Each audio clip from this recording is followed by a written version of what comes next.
कोई financial oriented demands हमारी थी नहीं। हमारे टेक्निकल डिमांड्स हैं। एक खरीफ 2021 का क्लेम का इशू जिसको हम बहुत टाइम से लड़ रहे थे, उसमें इसी सरकार ने 29 फरवरी 2024 को हमारे पक्ष में, किसान के पक्ष में फैसला लेते हुए हमारा 500 करोड़ का क्लेम जो पेंडिंग था उसको पास कर दिया था।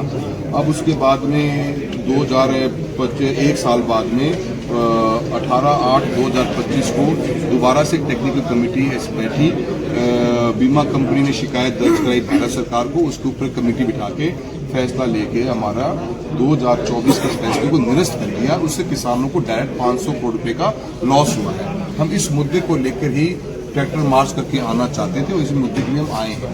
जिला प्रशासन ने हमें रोका और हमारी व्यवस्था में मैं धन्यवाद देना चाहता हूं कि ये बड़ी हेल्दी डिस्कशन हुई है और बड़ी डिटेल डिस्कशन हुई है और हमने अच्छा टाइम स्पेंड किया और हमने सभी बातों पे तथ्य बात करी और मंत्री महोदय की इंटरवेंशन के बाद में डिपार्टमेंट ने माना है कि दोबारा से हम स्टैक बिठाने की बात करेंगे और जो हमारे पटवार में जो हमारे को 500 करोड़ का क्लेम जो वंचित रह गया था उसको स्टेप बाय स्टेप आइडेंटिफाई करके उसको चेक करेंगे और उसके बाद में हमारे एक रास्ता खुल गया है।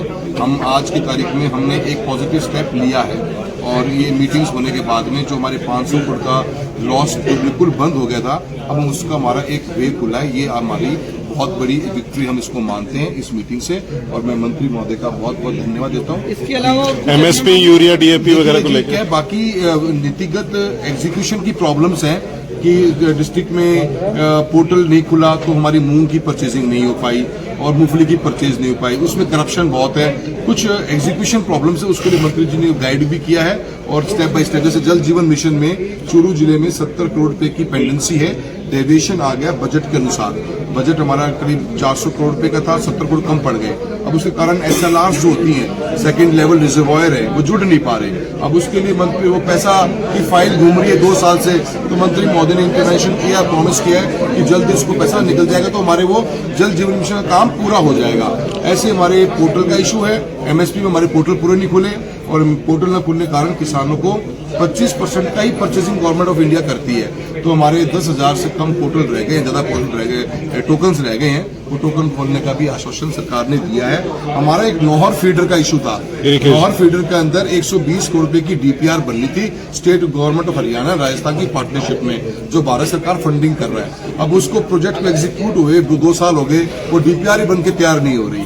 तो एग्जीक्यूशन के प्रॉब्लम्स को लेकर ही हम आए हैं। हम कोई फाइनेंशियली, एक हमारी फाइनेंशियल डिमांड जरूर है कि जो भी मुख्यमंत्री की खुद की घोषणा है, चूरू के अंदर एक एलिवेटेड रोड बनाने का प्रोग्राम था, उसके अंदर कॉन्ट्रैक्टर ने काम चालू कर दिया है, उसको हम रुकाना चाहते हैं और एलिवेटेड रोड जो CM महोदय की खुद की प्रॉमिस किया हुआ है चूरू के अंदर, वो हमारा 70-80 करोड़ रुपए का एक्सटेंशन आ जाए तो डिस्ट्रिक्ट के अंदर एक अच्छी रोड बन जाए। अदरवाइज वो रोड पुल नीचे उतर रहा है, 50 मीटर बाद पुराना पुल दोबारा चालू हो रहा है, वो हमारे लोगों की लाइफ की न्यूसेंस बन जाएगी। इसके लिए हमने एक जरूर डिमांड करी है, वो भी सरकार की घोषणा। तो कुल मिला के हम मंत्री महोदय का धन्यवाद करते हैं और हम ये मानते हैं कि बड़ी हेल्दी एक मीटिंग हमारी हुई है और सरकार को जो डिस्ट्रिक्ट लेवल के ऊपर ऐसी प्रॉब्लम्स नहीं आती हैं उसके लिए बार बार कोशिश करके ऐसी मीटिंग्स बनानी चाहिए। हमारे सभी सीनियर लीडर्स आदित्य बुढ़ानिया जी, हमारे मनोज मेघवाल सुजानगढ़ के MLA साहब पूसाराम गोदारा जी, रफीक मंडेला जी हमारे चूरू से आए हैं और कृष्णा पूनिया जी, सभी लोगों ने हमारे जिला अध्यक्ष महोदय के सब साथ आए हैं और हमने किसान के हमारे 21 किसानों के संगठन की टीम भी साथ आई है।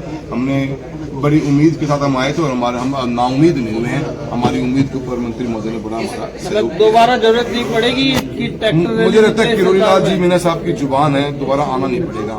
मुझे मालूम है वो जुबान से हमारा काम हो जाएगा। ऐसी सुनवाई कभी नहीं हुई।